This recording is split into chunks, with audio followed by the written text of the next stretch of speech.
The problem is these people think that their spell work and their manipulation has been working all this time. It was never working. The only reason these people thought that you were wrapped around their finger or doing what you said is because you were under impression that these people cared about you the same way you cared about them. But now that you know that's not the case, there is no need to pretend or have these phony games anymore.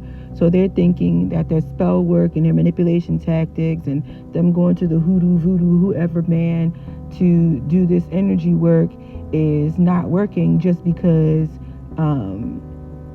maybe they're getting weaker or whatever the case may be. But that was never the case. It was never working on you.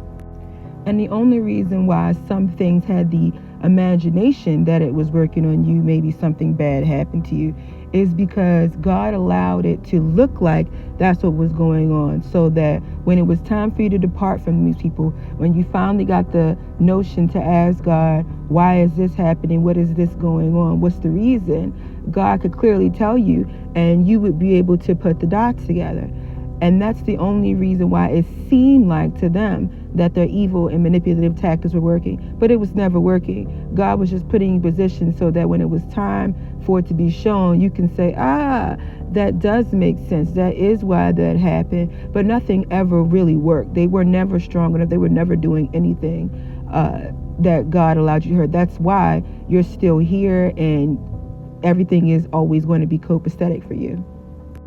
My biggest problem with these people is that they think that they're stronger than God. They think that they're stronger and wiser than the Lord. They think that they're mightier than his sword, mightier than his words. And that's just not the case.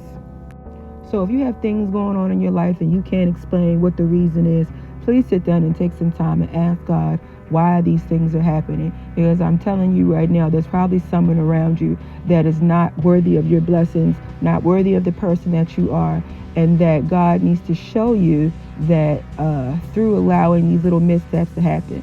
But as you always see, you always restore, you're always balanced, your mind is always going to be intact because they are not stronger than God. They just are making a fool out of themselves.